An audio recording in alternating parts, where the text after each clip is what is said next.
Alright, at ngayon ay hapon na naman. 6:10. Alas 6 na ng hapon dito sa amin. At kami ay maglalakad na papunta sa dog park. Buso-Livet. Ayan, mimit namin yung kanyang mga frenny sa dog park. Ito ang aming daily routine every afternoon. Long walk. May baong kaming tubig.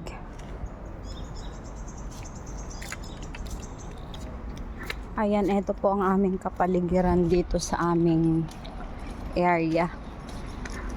Ngayon ay maglalakad kami papuntang dog park kasi doon namin imimit ang mga friend ng aking alagang makulit. Ayan, excited na. Pero mamaya pag uwi niyan, tamad na yan maglakad kasi napagod na. Ayan. Ganito kami maglakad, patigil-tigil. Kalahating oras kami bago makarating sa dog park. Ayan siya. Ayan, ito ang aming paligid. Puso, come here, come.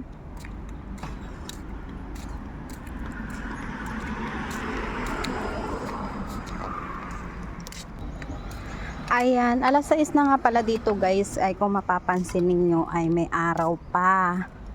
Dahil dito sa amin late nang magdilim. Alas 7 maliwaliwanag pa. Mga 7:30 ayan, nag-aagaw na ang liwanag at dilim. So, ngayon ay sa dog park kami pupunta. Ganyan siya maglakad, patigil-tigil, paamoy-amoy. Ayan.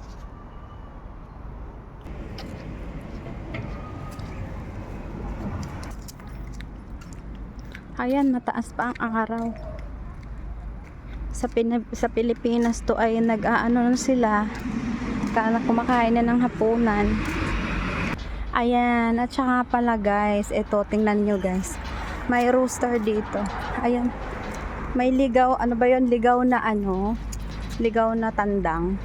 Paligaw-ligaw lang yan dyan. Bawal mong galawin. Meron yan dyan. Nagbe-blurred. Ayan siya guys. Blurred, hindi makita.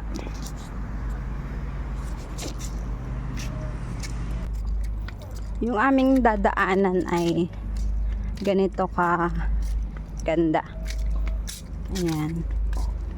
So medyo malayo pa kami kasi napakabilis maglakad ng aking kasama. Tingnan nyo naman guys. Ayan, pakembot-kembot pa yan. Yan, ganyan siya maglakad. Marami pang stopover bago kami makarating sa aming paroroonan.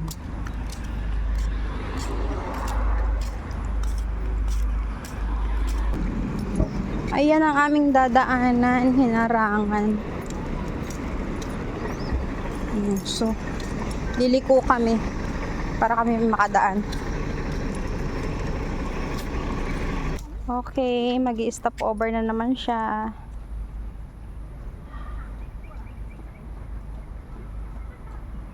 Naamoy niya tong bulaklak. Mabango kasi ito eh. Dumiretso na.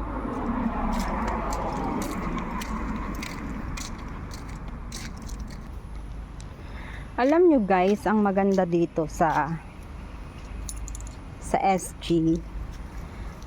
Ang paligid ay greenish siya. Ayan. Masipag sila magtanim ng mga puno-puno. Ayan. So, kaya lang ang puno dito, yung walang bunga. As in, may bunga naman siya, pero kinakain ng mga ibon. Kaya marami ditong ibon, squirrel. Yan. So, tsaka minamahal nila, hindi tulad sa Pinas na ano. Pag nakakita ng ibon, tinitirador, iniihaw na agad, piniprito, ganon. Dito hindi, bawal na bawal. Ayan. So last time nakakita ako dito ng malaking ibon, yung malaki ang tuka. Normal na lang yung mga ganun. So sa Pilipinas makikita lang natin yung mga ganung ibon kasi sa zoo. Yan. Pero dito makikita lang natin dyan sa mga gidli-gidli. Ganyan. Diba? Di pa kami nakakarating sa aming pupuntahan. Kasi napakabilis maglakad ng aking kasama. Diba? Ganyan siya kakembot.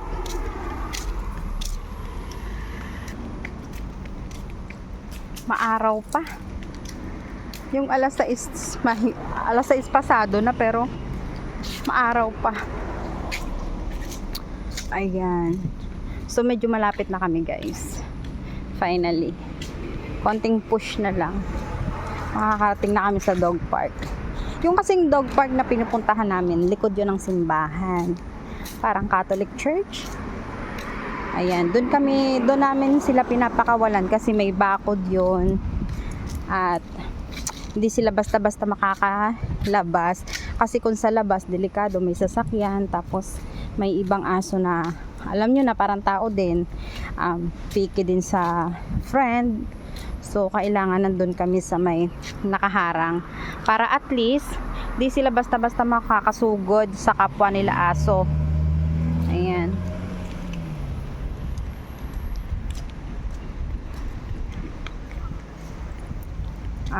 Habulin man nila yung ibang aso, di sila basta-basta makakalabas sa area na yun. Mamaya makikita niyo.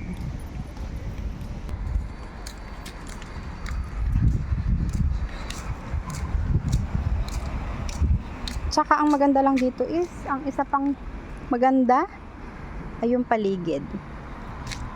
Walang kalat. Ang kalat lang yung ayan, ito yung dahon, pero normally binublower nila yan tapos kinukuha.